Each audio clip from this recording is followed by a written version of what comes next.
Me llamo Jacobo Feijó, tengo una empresa de diseño de juegos y como autor pues debo tener, no sé, creo que son 18 obras publicadas. Entonces, aunque no soy guionista, he tenido que guionizar juegos, he tenido que guionizar ponencias, he tenido que guionizar juegos para recursos humanos de empresas importantes, he tenido que escribir, etc.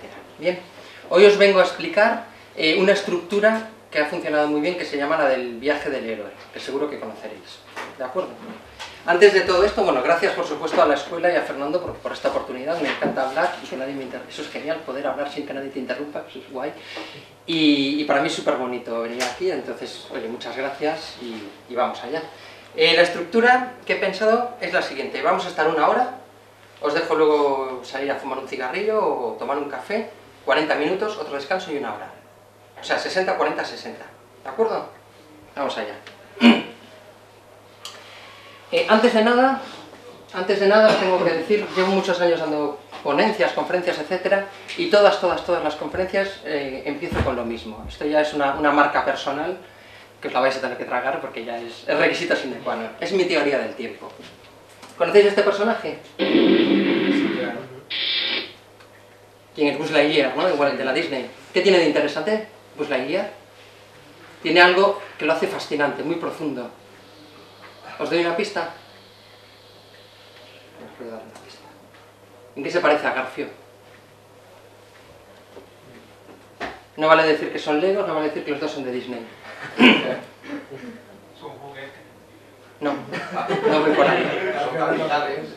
Son capitanes. El capitán Garfio. Ah, muy buena, ¿ves? Nunca me habían dicho eso, muy buena visión. Pero no voy por ahí, es mucho más profundo. Es un mensaje muy profundo que está dando Buzz Lightyear y Garfio. Son navegantes, exploradores, los dos. Te vas acercando. Venga. ¿Otra pista? Sí. Ah, sois unos blandos, ¿eh? ¿Otra pista? Vamos allá.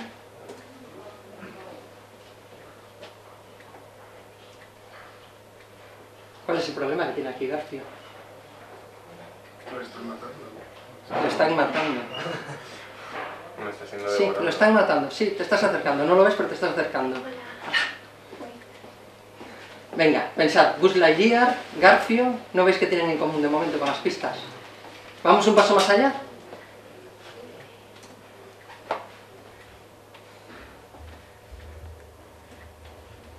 ¿Qué es ese botón? El casco. ¿Qué hacía con ese botón Buzz Lightyear? Abrir la sala. No, Hablar. no. Estáis súper cerca. ¡Venga! ¡Es más profundo! El casco no. El casco, ¿no? Comunicarse. ¿No? ¿Qué hacía con el botón Buzz Lightyear? El láser. No. Es el casco el que lo permite respirar. Pulsar sí. No era el casco. Pulsar, ¿vais bien? ¿Qué pasaba cuando pulsaba? ¿Os rendís? Ah, sí. Hasta el infinito y más allá. ¿Salían las alas? ¿No? ¿Os rendís? ¡Ah, no! ¡Venga! Nunca he ganado con esto, por favor. Voy adelante. No, venga. ¿Qué hacía cuando pulsaba el botón? Se dormía. Se dormía, ¿lo recordáis? Pulsaba el botón y hacía pop, se desconectaba, y lo encendía pop y se conectaba. ¿Qué significa ese botón? Pensad en Garfio, pensad en el cocodrilo. Lo voy a decir porque se me está obsetando. El tiempo. Buzz Lightyear es el antagonista de Garfio. Buzz Lightyear es el amo, dueño y señor de su tiempo. Puede pulsar el botón y apagarlo cuando quiera, y cuando quiera activa de nuevo su tiempo. Es maravilloso ser el amo del tiempo. Hay una película que os recomiendo, Tan lejos, tan cerca, que tiene un diálogo, un ángel y un demonio sobre el tiempo, ¿no? El tiempo de los humanos. Es fascinante. ¿Y cuál es el problema de Garfio? El problema de Garfio es que es esclavo del tiempo. Fijaos, el cocodrilo no es el enemigo de Garfio. El cocodrilo es el tic-tac del reloj. Garfio, si leéis el libro, Peter Pan, Garfio es temible, le tiene todo el mundo muchísimo miedo a Garfio. Ningún pirata se atreve a enfrentarse a Garfio. Sus piratas le dicen amén a todo. Pero cuando oye el tic-tac del reloj, Garfio siempre escapa y le dice: "Smee, protégeme, el cocodrilo". Garfio siempre, el único que se atreve a enfrentarse a Garfio es Peter Pan, el único. Pero sin embargo, cuando Garfio ve el cocodrilo, tiembla. Luego vamos a estudiar un poquito mejor esto con el esquema del viaje del héroe. En cambio, Buzz Lightyear es el amo, dueño y señor del tiempo. Cuando quiere lo activa, cuando lo quiere desactiva. El tiempo no es un problema para Buzz Lightyear.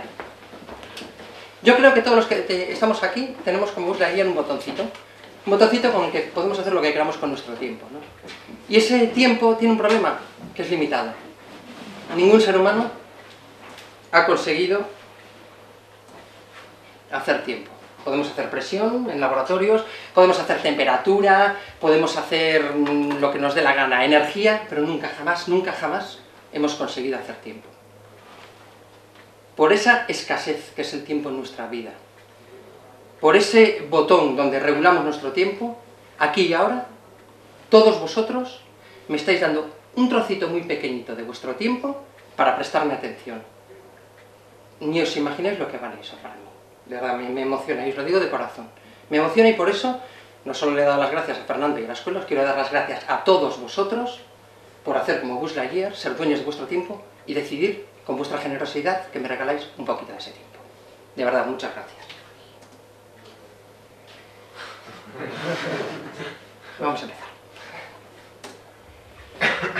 Hay un libro que os va a gustar mucho, que es de Gianni Rodari, Gramática de la Fantasía. Luego vamos a estudiarlo, porque encaja con todo esto, que dice lo siguiente. Mariano Dolci, este era Mariano Dolci, tiene una bonita barba de tragafuego. En cuanto lo ven, los niños comprenden que pueden esperar de él cosas extraordinarias.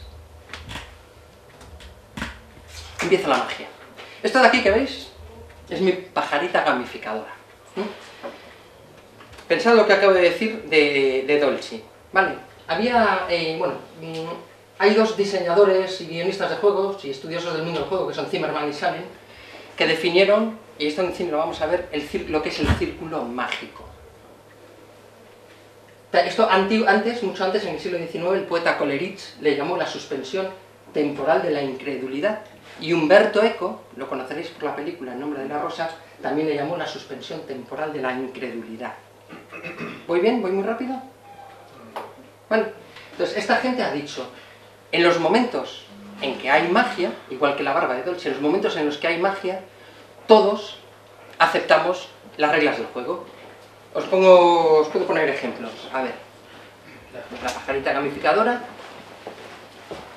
Por ejemplo, en el momento en el que todos jugamos a la oca, decidimos que todos tiramos un dado y avanzamos. Y aceptamos que las ocas son normales en el juego. En el momento en que estamos viendo o haciendo una película de cine y hay una situación de miedo, suena una música. ¡Pam, pam, pam! En la vida real, en las situaciones de miedo, no suena música. Todos los espectadores estamos metidos en ese círculo mágico y estamos aceptando que hay unas reglas del juego, como puede ser en el cine, pues puede ser la música de terror en una escena de terror, las risas enlatadas, etc. Todos estamos aceptando eso. Esto lo vamos a ver ahora. Yo os voy dando cosas y luego veréis cómo va encajando todo. ¿Voy bien? ¿Vale? Pensad en esto que os va a valer mucho. En mi caso, la pajarita gamificadora es lo que en storytelling se llama un símbolo. Tenéis 1000 ejemplos. Si recordáis Mira, el símbolo en Donald Trump es el tupé. El símbolo en Zapatero lo hacían todos, ¿recordáis? En Bush eran las botas camperas. Era de cualquiera que sea un chico de campo como yo puede llegar a presidente con esfuerzo. Ese era el símbolo. Esto va a ser importante luego que lo utilicéis. Y en la estructura del héroe encaja. Esto es fundamental cuando hagáis guiones de tipo político, cómicos. Siempre se ha puesto el cómico con la gorra esta que tiene un ventilador arriba, la gorra de colorines, ¿no? Son símbolos. O en Dos tontos muy tontos, el corte de pelo, los dientes de así. Vale, esos son el tipo de símbolos. En policíacos siempre podéis encontrar un símbolo, ¿no? No sé, el gorro del detective o el revólver, que siempre tiene que ser corto. Si el poli es muy bestia, el revólver es largo. ¿Sabéis lo que es un MacGuffin según Hitchcock? Sí. ¿Qué es? Es como un objeto que emprende una trama y luego no tiene nada que ver con la trama al final, ¿no? Sí, correcto. Los Simpson casi siempre empiezan con un MacGuffin. O sea, acaba el capítulo de los Simpson y dices, ¿qué tiene que ver esto con el inicio? Luego ha habido más teorías también. He leído más de... el MacGuffin también puede ser aquel objeto que te estás preguntando todo el rato qué es. ¿Habéis visto Pulp Fiction? La tirita del malo. ¿Para qué coño tiene el malo una tirita? O el maletín que se abre, brilla y todos dicen, ¡oh! Bueno, pues a día de hoy hay foros y foros intentando explicar qué es el maletín, qué tiene el maletín, qué pensó Tarantino al principio sobre el maletín. Eso es un McGuffin. Si este símbolo, esto lo podéis hacer también mucho en guiones, lo podéis utilizar de McGuffin. Si yo no hubiera explicado en ningún momento que era mi pajarita gamificadora, estaríais luego tomando el café. Pajarita más rara lleva ese tío con smiles, ahí, con emoticonos. Vale. Esto es genial cuando queráis mantener la atención, y ya veréis que en los héroes suelen llevar siempre un símbolo, suelen llevar una marca. Lo vamos a ver. ¿Voy bien? Os voy a contar una historia, y esa historia va a ser cómo descubrí yo el viaje del héroe. Esta estructura para guiones. Y tal y como os he dicho, a partir de ahora empieza la magia. ¿Vale? Entramos en el círculo mágico, en la suspensión temporal de la incredulidad. Dejáis vuestra incredulidad de lado, y luego en la vida real volvéis a ser incrédulos de nuevo. ¿Sí? Vale. Yo descubrí el viaje del héroe a través de la gamificación. ¿Y qué es la gamificación? ¿Habéis oído hablar de ella? ¿Podéis suponer de dónde viene la palabra anglosajona? El juego. ¿Bien? ¿Más? Bien. Gamificación viene de la palabra game. Juego. Vale, entonces, ¿qué es? Preguntaréis. En español, la palabra propuesta es ludificación, de ludus, juego en latín. La gamificación, Deterdick lo definió como usar mecánicas de juego en entornos distintos al juego. A ver, ¿se os ocurre algún ejemplo?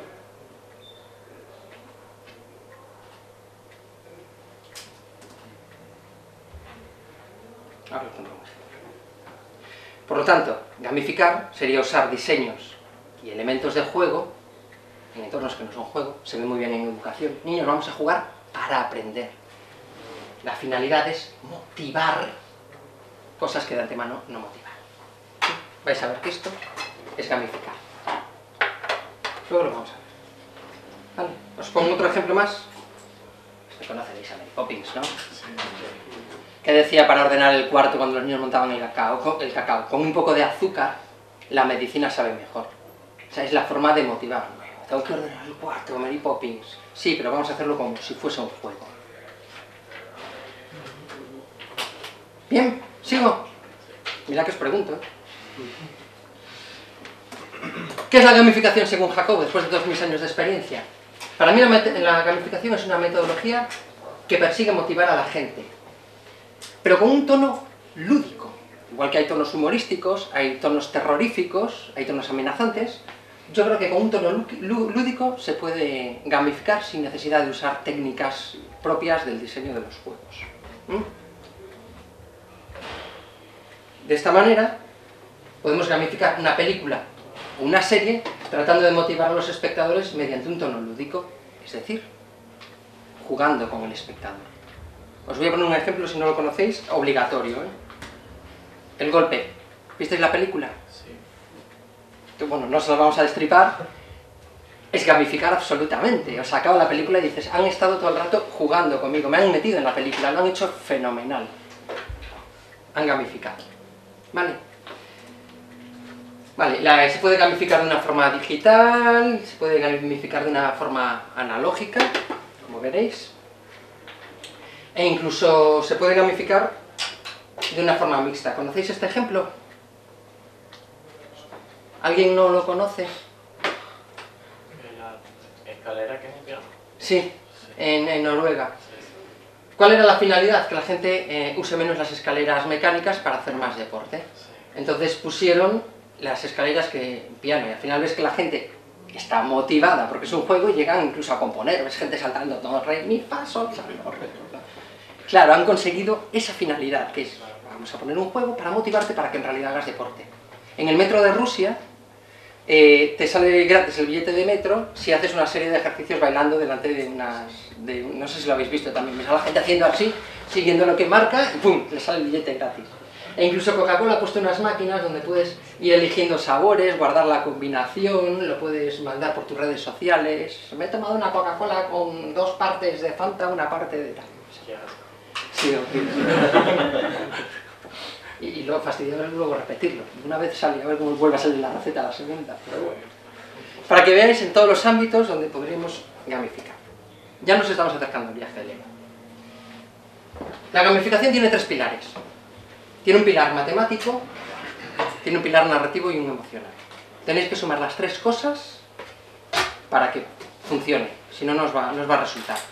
Cuando seáis guionistas de juegos, por ejemplo de videojuegos, que cada vez hay más de esto, vais a tener que ver, y ahora lo vamos a ver en cine, una parte matemática, una parte narrativa y una parte emocional. La parte matemática, bueno, en el juego se ve claramente, o incluso si tú haces artes marciales, vas subiendo de cinturones y tu dificultad cada vez va subiendo más. En los juegos ves claramente, las primeras misiones son muy fáciles y cada vez se van complicando más. ¿Se os ocurre cómo podría ser en cine esa parte matemática? Esa medición de tiempos, esos pasos que hay que ir dando. A medida que nuestro héroe se va haciendo más fuerte, igual su enemigo. Bien. Pero en una película que no fuese de tipo heroica, una comedia romántica. Con los triángulos, ¿no? Bien, más ideas, venga, yo que lo vais pillando.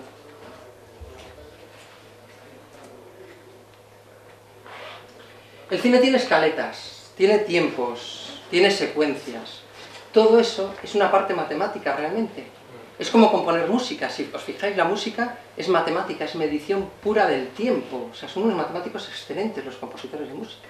En el cine tenéis una parte matemática, tenéis que ver vuestras escaletas, los tiempos que medís, cuánto dura una secuencia, cuánto dura una escena. Esto en todos los manuales de guión que os traguéis, todos dicen, el cine tiene el tiempo como una de las cosas más importantes. La literatura no tiene este problema. Tú puedes leer a tu ritmo. Los videojuegos, si los guionizáis, o las charlas políticas, o todo esto, sí que tienen una medición de tiempo muy estricta. Yo ahora tengo una medición de tiempo en este rollo que os estoy metiendo. También este pilar matemático lo vais a ver en guiones de videojuegos, en ponencias. ¿Estáis de acuerdo? ¿No estáis de acuerdo? ¿Lo veis? El segundo pilar, para que funcione esa gamificación, es el narrativo. En el narrativo tenéis toda la parte que define a los personajes, qué valores queréis transmitir, qué trama, qué ambientación, sería el espíritu del juego o de la película. Esto en cine se ve claramente, cuál es la parte narrativa del cine. El guión, la trama, el argumento, los conflictos de los personajes, la ambientación, eso está súper claro. Aquí es donde va a encajar el viaje del héroe, fenomenal. Yo lo descubrí por esto. ¿Sigo? Quedan unas cuantas, ¿eh? Bien, vamos muy bien. Y por último, tenemos un pilar emocional. El pilar emocional lo que busca es motivar. El interés, la empatía, el trabajo en equipo, la sensibilización, la superación, lo que te dé la gana. Pues se ve muy claramente el pilar emocional en el deporte, ¿no? Es la superación, la competición, no competitividad, es diferente. Y esto hace un principio que os va a funcionar muy bien, que es el de detectar, motivar y fidelizar. Detectáis cuáles son esas emociones, las motiváis y así conseguís fidelizar a vuestro público. Esto os vale para un montón de cosas. En cine se ve claramente, ¿no? Mira, me ha enganchado la serie, me ha sensibilizado el tema que han sacado, me ha agitado la conciencia, es injusto que haya gente que esté sufriendo eso, me ha emocionado el pobre chico, qué vida más difícil. Esto lo he oído en directores y en actores porno, decían, nosotros tenemos que causar sensaciones, esa es la finalidad de nuestro cine. Todo esto es la parte emocional. ¿Habéis visto? La parte matemática encaja escaletas, tiempos. La narrativa, guiones, conflictos, tramas, qué quiero contar, qué quiero expresar. Y la emocional, quiero que la gente se me sensibilice. Porque si se me aburren, si los estreso, o se me aburren, me he ido de lado. Repetidme todo lo que he dicho. ¿Voy muy rápido? ¿Vamos bien? Pues ahora es donde vais a ver cómo encaja aquí el viaje del héroe, así lo descubrí yo, guionizando juegos, diseñando juegos, ponencias, etcétera, con todo este rollo. Y en la parte narrativa yo decía, necesito una historia, una estructura que me valga para, si no para todo, para mucho, que sea muy polivalente, que sea muy versátil, que sea como un tornillo universal, ¿no? Y ahí fue donde descubrí el viaje del héroe. Entonces vamos a hablar de héroes. Viaje del héroe, como habéis visto, encaja perfectamente en el pilar narrativo de la gamificación. Lo vais a usar en guión, en videojuegos, en un montón de sitios, en conferencias que tengáis que preparar, en un montón de cosas. Y lo bueno que tiene, y vamos a ver por qué, es que se hace muy natural para el espectador. Porque todos los cuentos clásicos y todos los mitos y todas las leyendas se basan en el viaje del héroe. Entonces a todo el mundo le suena, le dice, sí, me encaja, me queda muy bien. Aunque vais a lo largo de toda vuestra formación probablemente estudiéis muchas estructuras narrativas y muchas opciones, esta es muy interesante por eso. Hay quien la acusa de, hombre, lo que vale para todo le falta un poco de personalidad. Pero lo bueno es que cuando estás atascado, te vale para todo. O que cogiendo una parte se puede combinar con otras. Entonces suena natural lo que cuentas, pero con esa chispa de genialidad que le habéis dado, empleando otras teorías. ¿Cómo empezó el viaje del héroe? ¿Cómo se descubrió? Este señor aquí tan simpático que veis, se llamaba Vladimir Prop. Vladimir Prop, en el año 1928, en la Rusia soviética, escribió un libro, Morfología del cuento. Os recuerdo que la Rusia soviética, una de las cosas que más fomentó fue el método científico. De todos los métodos, Rusia decía que el marxismo iba muy junto al método científico. El método científico se podía usar en ciencia, se podía usar en educación, se podía usar en política, en todo, apostaba muy fuerte. Entonces, Vladimir Prop, en la morfología del cuento, cogió todos los cuentos rusos y dijo, voy a emplear el método científico, a diseccionar los cuentos, a dividirlos por trocitos y a ver en qué se componen esos cuentos. Bien. Descubrió, después de un estudio, este libro se lee bien, es un poco pesado porque te pone fórmulas con sumas, o sea, suma el elemento A, el B, el C y te saldrá el cuento del soldado que vuelve de la guerra, suma el D, F y te sale el cuento del duende que pide ayuda. En ese aspecto es un poco frío, pero se lee bien. El tío llegó a la conclusión de que dice, solo hay 31, le llamó como en ciencia, funciones, vamos a llamarle 31 momentos. Pues por ejemplo, un momento sería el número 3, la tríada. Él decía, ¿os fijáis que siempre es a la tercera va la vencida? El primer día no le sale bien, el segundo no, el tercer día sí, el primer intento de liga le sale mal, el segundo no, el tercero liga, el tercer hermano huérfano, la tercera prueba. Eso sería una de las funciones. El tío empezó a mirar y decidió que se dividían en 7 familias, dependiendo de si el personaje era agresor, donante, auxiliar, la princesa y su padre, etc. Luego decidió que había unos elementos que cosían esas funciones y unos personajes que se repetían siempre, que él llamó actantes. No hace falta que lo matéis a notar esto, yo solo quiero que lo entendáis, ¿vale? Entonces, haciendo todo ese análisis, llegó a esa conclusión. Y el tío dijo, ostras, pero si estos eran... Rusia es un país inmenso en tamaño, es descomunal. Y claro, y más en el año 28, dice, pero vamos a ver, si estos cuentos se están encajando en esta parte de Rusia y encajan con los de esta otra parte de Rusia y encajan con cuentos chinos, a ver si es que esto es universal, no solo ocurre en los cuentos rusos. Empezó a comparar cuentos de todo el mundo, de África, cuentos, y dijo, no me lo puedo creer. Siempre hay 31 funciones y 7 esferas. Los seres humanos contamos los cuentos siempre igual. Aquí se puede sacar una fórmula, se puede sacar una teoría, científico puro, o sea, una fórmula física, matemática. ¿Sigo con el segundo? ¿No le hizo caso? Nadie, nada. Pasó el olvido. Este otro señor, que se llama Jung, ¿sabéis lo que es el psicoanálisis? Freud.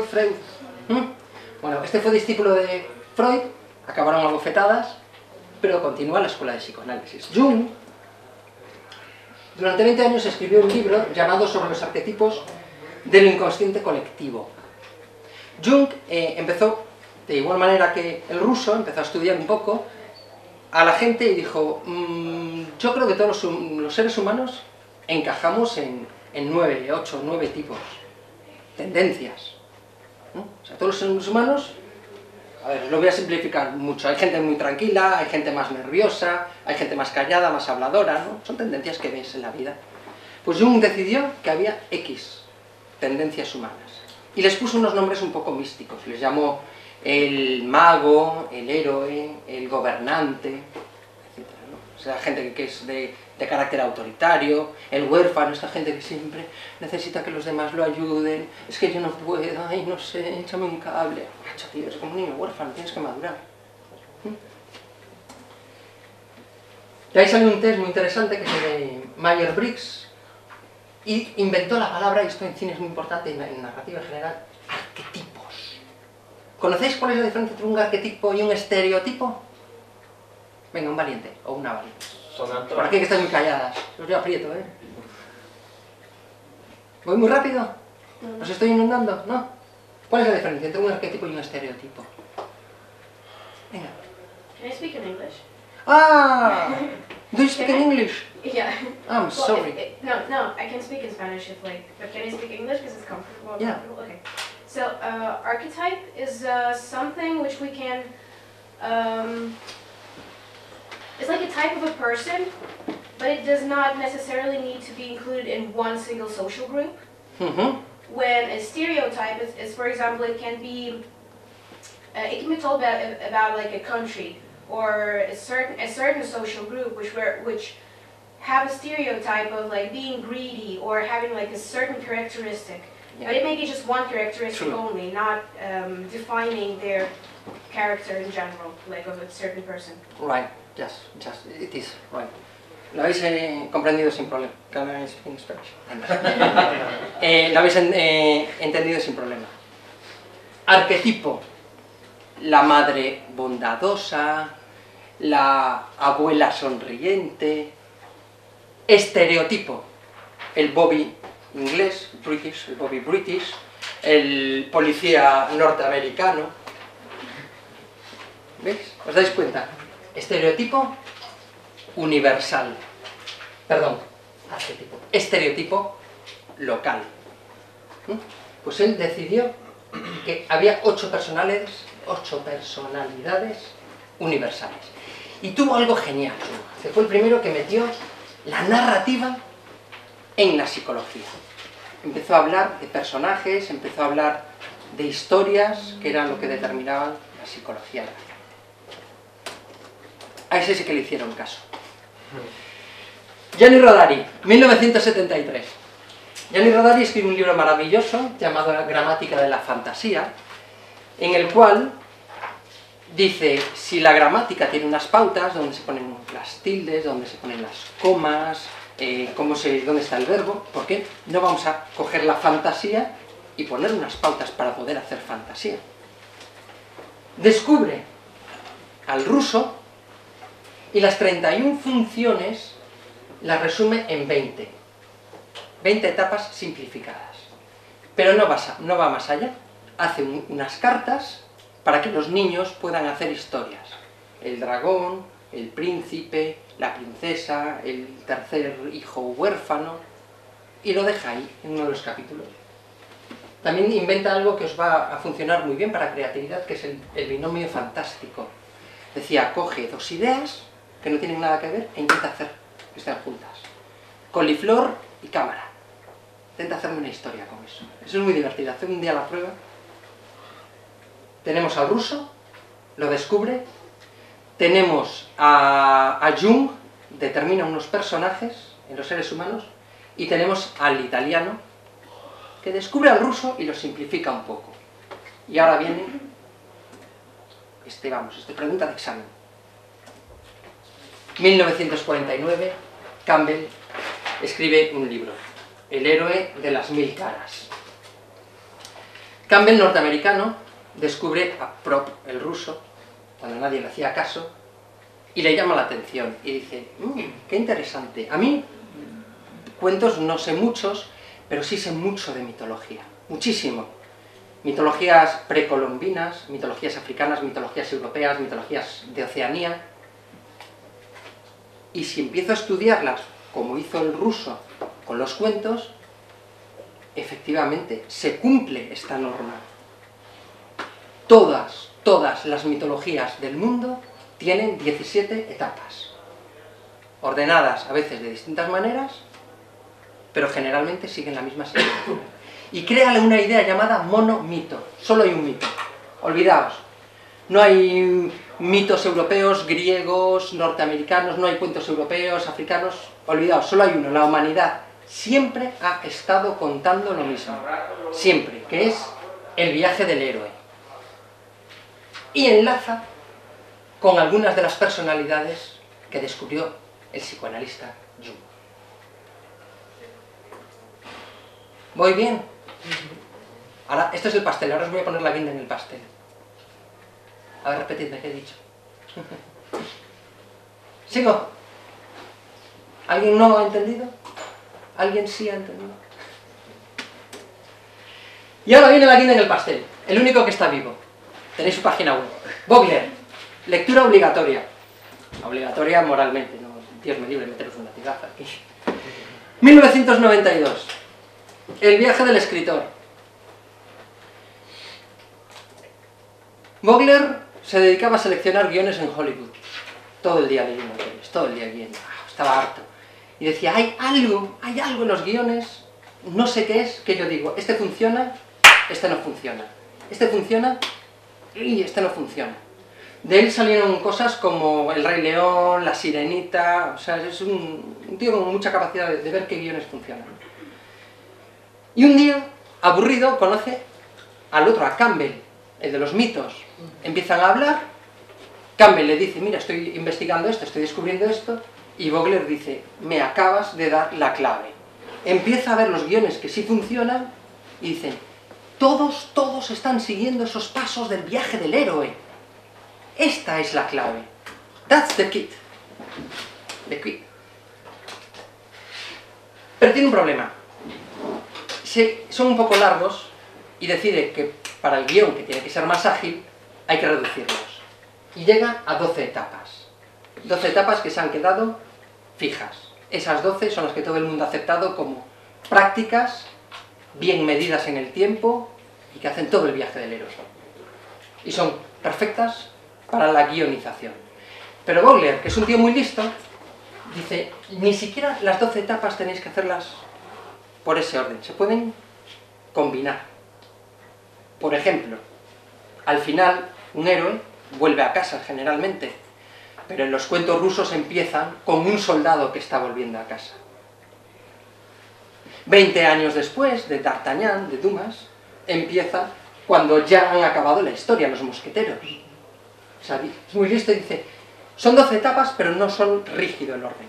Pero eso sí, siempre son las 12 etapas.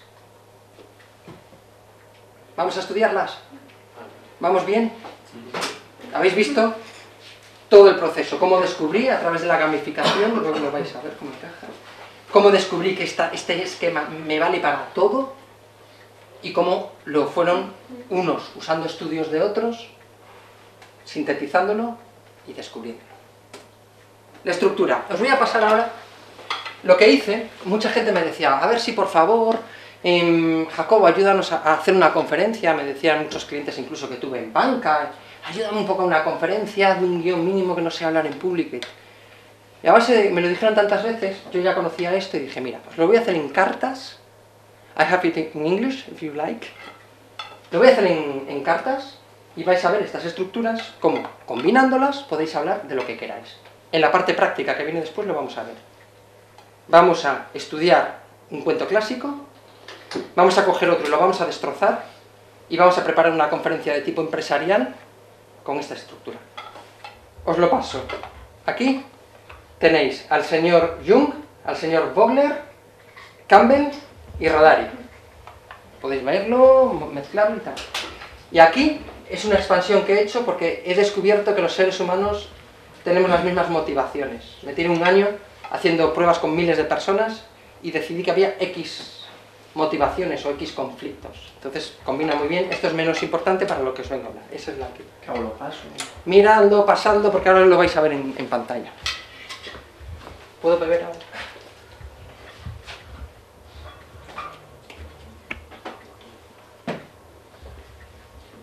Bien, ¿preparados? Fernando, ¿qué tal? ¿Estás aprendiendo? Sí, sí. Eso se trata. De eso se trata. 12 etapas. Eso sí las tiene que decirlo, ¿no? Vogler. Las dividía de la siguiente manera. La primera, el protagonista, que para él es un héroe, está en su mundo ordinario. Nosotros ahora estamos en nuestro mundo ordinario. Es nuestra vida normal y corriente. En un momento dado ocurre algo que te llama a la aventura. Os voy a poner un ejemplo. Viniendo yo por aquí, iba tan tranquilo, venía a dar la conferencia pensando a ver de qué les hablo y tal, y en ese momento empezó a sonar por todo Serrano, pero a lo bestia, el himno de España. Eso podría ser una llamada a la aventura.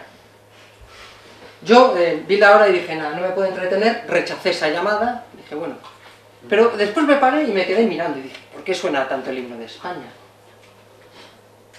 Crucé el umbral, acepté esa llamada. Muchas veces yo sigo mi vida y doy el paso, hay un mentor. ¿Qué es un mentor? Luego lo vamos a ver. Es aquella persona que ya ha hecho el camino del héroe y le dice, yo lo he hecho, adelante. Star Wars, el maestro Yoda. El maestro Yoda es... Obi-Wan. Yoda es el heraldo, ¿no? Obi-Wan es el de, yo ya he hecho este camino, hazlo. Te lo estamos poniendo en bandeja, no tengas miedo, rompe con tu mundo ordinario, adelante. Yo lo he hecho y no pasa nada. No, papá, me van a cortar el pelo, me van a doler. No, si a mí me lo han cortado muchas veces, vamos juntos al peluquero, hijo. Ay, es verdad, no duele que te corten el pelo.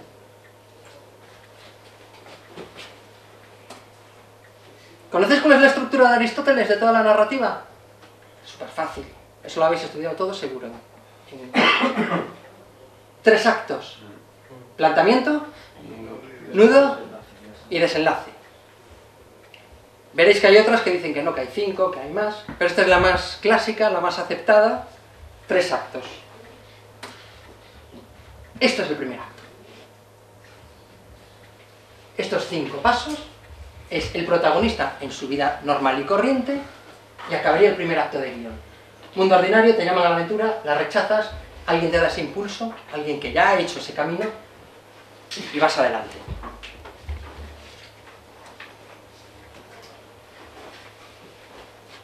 Una vez que has entrado ya en la trama, vas a tener pruebas, vas a tener aliados, vas a tener enemigos. Hay un momento de descanso antes de la gran lucha. En El Señor de los Anillos, el país de los elfos. Después de todo lo que han pasado es... Y ahora prepárate, que ahora viene lo gordo. Y una vez que se logra romper esa gran lucha, tienes una recompensa. No penséis solo en lo físico. Por ejemplo, la gran lucha puede ser un padre policía que ha muerto su hijo en brazos en un tiroteo. Tiene una lucha interior. Y aquí consigue vencer cuando ayuda al hijo de otro policía y sale vivo de un tiroteo. ¿Os fijáis cómo el conflicto lo resuelve? Puede ser una lucha interior, no tiene por qué ser física. Si esto es el primer acto,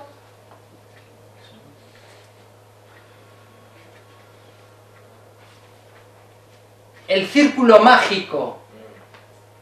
Hemos pasado de la vida real al mundo extraordinario. En el momento en que aceptas la aventura, se acaba la incredulidad, aparecen unicornios, rosas, ponis rosas, todo el mundo está aceptando esas reglas de juego. Las reglas de juego en un tablero es que yo soy un muñequito de madera de este tamaño y todo el mundo se lo cree, mi muñequito, que no muera, mi mipel. Estamos en el círculo mágico, y eso significa segundo acto. Mundo extraordinario. Planteamiento, nudo, y ahora entraríamos en el desenlace. Ya ha obtenido su recompensa, ha conseguido vencer la gran lucha y vuelve a casa, vuelve a su vida cotidiana. Yo vi el himno, podría haber tenido una aventura y he vuelto a mi vida ordinaria, tengo que dar la conferencia.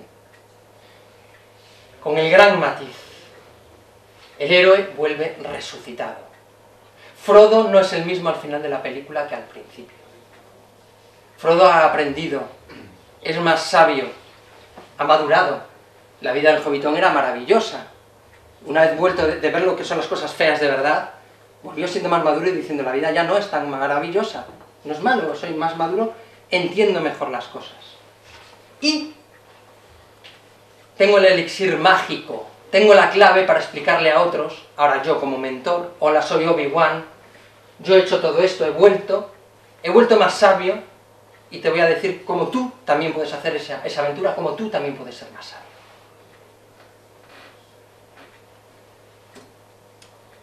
Tercer acto. Bien, ¿lo veis?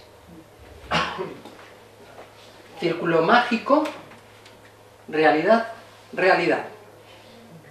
Los 12.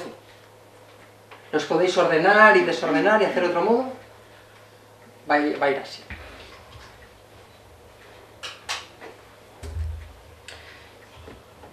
Fijaos, eso es la parte narrativa. ¿Recordáis qué era la matemática? Os hablé de escaletas, os hablé de secuencias, os hablé de escenas. Mirad. Vamos a llamarle tiempos, como en música. Se mide en tiempos. En literatura se llaman capítulos, se pueden llamar escenas en cine. Vamos a llamarle tiempos. 5. 4.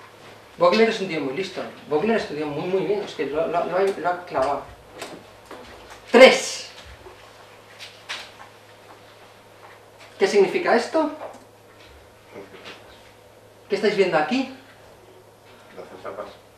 Las 12 etapas, pero al estar así escaladas, 5, 4, 3, imaginaos una película. 5, primer tiempo, 4, el segundo tiempo, en Aristóteles, no tiempos. ¿Perdón? Desarrollo. En el desarrollo, o sea, las 3 etapas de Aristóteles, el nudo, desenlace. 5 la presentación, 4 el nudo, 3 el desenlace. ¿Qué estamos viendo aquí? ¡Ritmo! Esto es lo que estamos viendo, ritmo. ¿Y qué conseguimos con el ritmo? ¿Qué he conseguido yo con esto? Atención. Atención. Vuestro público le vais a cada vez acelerar más la atención. No los vais a aburrir con este esquema. ¿Y qué es la atención? Una forma de emoción, de interés. Hemos visto la parte narrativa, cómo encaja muy bien en este. Hemos visto la parte matemática, cómo lo tiene medido de caray el tiempo el tío. Y hemos conseguido la parte emocional. Gracias a este ritmo podemos mantener la atención del público deseando ver qué pasa, cómo acaba. Dios mío, ¿esto va a ser el final? ¿No va a ser el final? Ayer, viendo el problema que hay con Cataluña, yo veía este esquema y decía, cómo los ritmos, yo creo que ayer estaba delante de la televisión más gente que en el capítulo final de Juego de Tronos. O sea, no sé qué asesores tendrán todos los políticos, pero realmente son unos guionistas buenísimos. Les han metido narrativa, les han metido tiempo, interés. Estábamos, yo creo que toda España, cada uno con una bandera distinta, delante de la tele, esperando. Lo han hecho estupendamente. ¿Lo vemos? ¿Lo veis? Encaja todo, ¿a que sí? ¿Y qué personajes? Entonces me dirás, ostras, ¿y Jung? ¿Qué personajes hay por aquí? Estos personajes que enlaza con Jung y enlaza con los del ruso son estos. Dice, no hay más personajes en una historia. Hay un mentor, aquel que hizo ya el camino antes y te dice, yo lo he hecho, te voy a asesorar, confía en mí, te digo yo cómo hacerlo. El héroe o heroína, que es el protagonista. La sombra. La sombra es aquello a lo que se enfrenta el héroe. Ojo, un antagonista es distinto. Si dos personas intentan ligar con otra, son antagonistas, son rivales, pero no tienen por qué ser enemigos. O dos personas optan por un puesto de trabajo, enemigos cuando los intereses chocan. Cuando tú dices blanco, yo digo negro. Entonces ahí sí que... Ahora, tú quieres blanco, yo también quiero blanco, pero solo hay sitio para uno, son antagonistas. El héroe, la sombra puede ser física, el ojo de Sauron, o puede ser emocional. Mi hijo murió en mis brazos en un tiroteo, no puedo dormir desde hace 5 años, viene esa pesadilla recurrente, esa es tu sombra. La figura del cambiante. La figura del cambiante es lo que en cine clásico se llama la femme fatale, donde ahora me quieres, ahora me odias, ahora te pasas al malo y de repente me das la clave para mí. ¿De qué lado estás? El doble espía. ¿Estás del lado de los aliados, del lado de los nazis, de tu lado? En cuanto digo, tú eres mi enemigo, haces algo a mi favor, entonces ya no eres enemigo. Los minions, además se llaman así. El guardián del umbral, los esbirros del mal.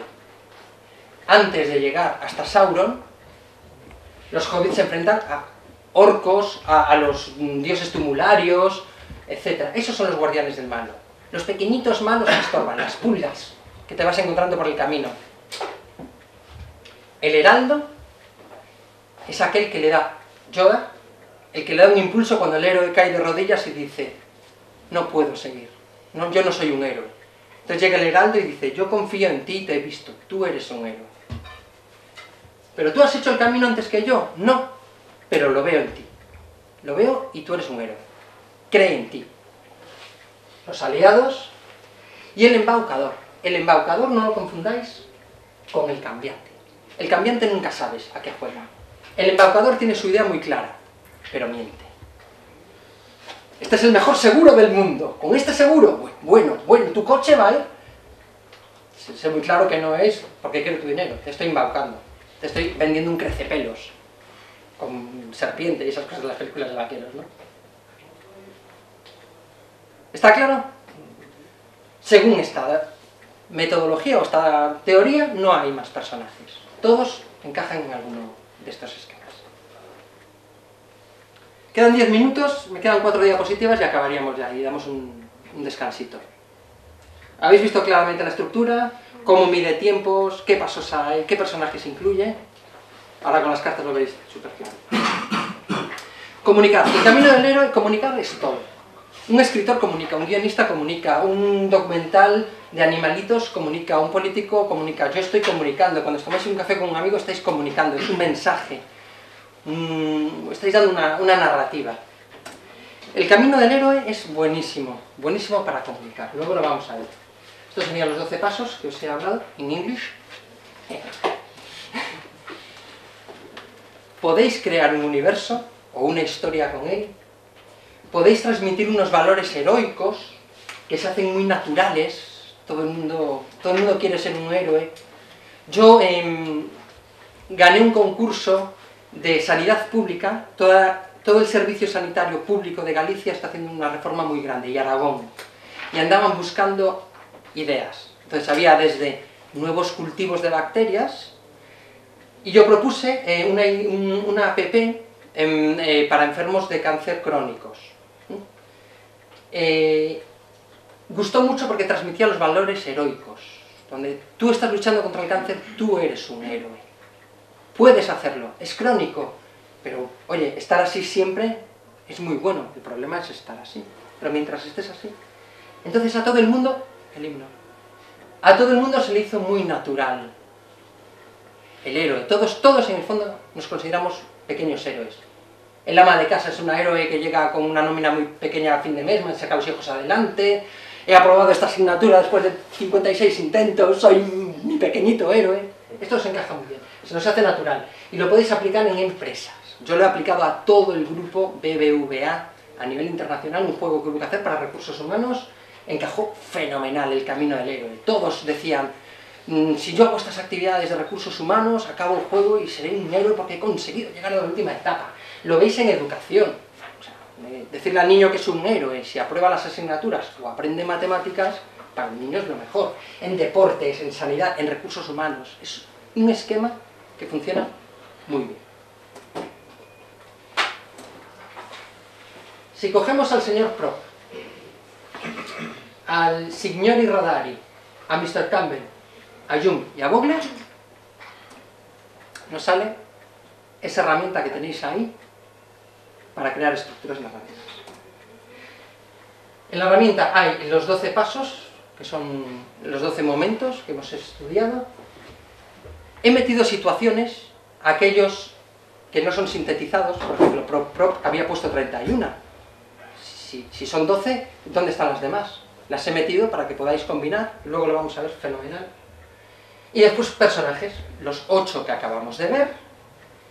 Jung proponía más arquetipos, se incluyen ahí, y luego pues unos matices de personalidades. Una persona más osca, más fanática, más vividora, más exploradora. Hay total libertad de combinación, total libertad de añadir, sustraer, hacéis lo que queráis. Estos que hay aquí son para vosotros, para la escuela. Cuando los necesitéis o queráis hacer experimentos individual o en equipo, se los pedís a Fernando, supongo, y podéis hacer como los niños pequeños cuando les ponen pintura. Pintad. Se ponen hasta aquí de pintura. Pues vosotros con las cartas haced lo que queráis. Y vais a poder crear estructuras narrativas. Hemos acabado la parte teórica. Muchas gracias a todos. Soy horrenda, no lo sé. Y ahora si tenéis, nos quedan 5 minutos para dudas, ruegos, preguntas, sugerencias. Que bien me di el tiempo, estoy sorprendido. Qué tío. ¿Dónde podemos conseguir las cartas? ¿Están en venta o...? Sí, en mi página, en la página web te las mandamos a casa. En el blog de la escuela nos puedes poner tiempo sobre esto. Tienes el enlace. Sí, tengo aquí una tarjetita si quieres. Y cualquier duda que tengas. Hay vídeos, tenemos un canal de YouTube donde tengo vídeos explicando, por ejemplo, para educación, trabajamos mucho con gente con ictus, Alzheimer, entonces a veces le das una tarjeta y ahí ya tienes la web. Mira los vídeos, si no te convence no, y se convence pues sí. ¿Sabéis? Yo lo que más me interesa, las cartas de verdad que, y te lo juro, no me importa. Lo que me interesa es que entendáis muy bien la estructura del héroe. No es una teoría que se inventó alguien, ha sido mucha gente estudiando mitos, cuentos, tales, One Upon a Time. Está estudiado. Y lo han demostrado con muchos cuentos, con muchos mitos, con muchas historias que la encajan. Y yo quiero que la entendáis. Luego, conforme avancéis en vuestros estudios, veréis que hay otras teorías, igual de buenas, pero es muy importante conocer esta porque es muy versátil. Venga, preguntas, que nos quedan 3 minutos. Dudas, ruegos, sugerencias. ¿Habíais oído hablar de él alguna vez? ¿Del viaje del héroe? Sí, pero de McKee, eso sí, era una duda que tenía. ¿Tiene algo que ver esto con la teoría de McKee? McKee defiende otra, en el guión de McKee. McKee defiende otras tramas maestras. Tienes también Atrapa al gato de Snyder. También Salva al gato de Snyder, defiende también otras teorías. El primero en establecer teorías, tramas maestras, fue Polti. Fue Polti, que se basó en el filósofo Schiller. Schiller tuvo una conversación con Hegel y le había dicho, creo que solo hay 36 tramas maestras, no hay más. Y creo que lo mencionó Hegel, y nunca nadie supo cuáles eran esas 36. Entonces, Polti, que es de 1904, creo, algo así, empezó a investigar, era dramaturgo, y el apéndice deben ser como, no sé, 1500 obras de teatro. Y el tío dice, son estas 36, es otra teoría. Ronald Tobias, que a mí me encanta, dice que solo hay 2 tramas, con 20 familias. O sea, 2 tramas que se dividen en 20 subtramas. Solo dice que hay 2 de acción o de mente. Tramas de acción, típica película de persecución, y de mente, típico conflicto de me gusta esta mujer pero no me hace caso. Borges hablaba creo que de 4, Kipling hablaba de 69. O sea que ya te digo que hay muchas teorías muy interesantes. Pero esta es la única que yo he encontrado unificadora. Méteme en una historia de amor, de terror, da igual, esta vale para todos. Los demás dividen. El conflicto padre con hijo, 2 amantes frente a un tercero, la sociedad impide mi amor, son otro tipo de tramas. Y aún así, teniendo todo esto, bueno, sectorizado, ¿crees que igual se pueden seguir haciendo guiones que sean originales a su manera, sin ser estereotípicos o predecibles? Matrix, La Sirenita, El Rey León, lo vamos a ver, Peter Pan, El Señor de los Anillos. A ver, otra. Spider-Man. Vete diciéndome. Se pueden hacer otras. O sea, hay películas que no siguen este esquema. Pero pero funciona. ¿Por qué? Porque, como decía Jung, en nuestro inconsciente colectivo los cuentos existen. Existen desde que somos pequeños, desde que nuestro padre y nuestro abuelo eran pequeños, son siempre los mismos cuentos. Los árboles nacen, crecen y se pudren, pero el bosque continúa. Los seres humanos somos bits, pero el software, que es el cuento, continúa. Cambias una memoria, pero sigue el software. Eso es lo que defienden. Por eso funciona. Qué bien te lo estoy vendiendo. Más dudas, que queda un minuto. Ya os libero. Luego va a haber prácticas que os voy a preguntar.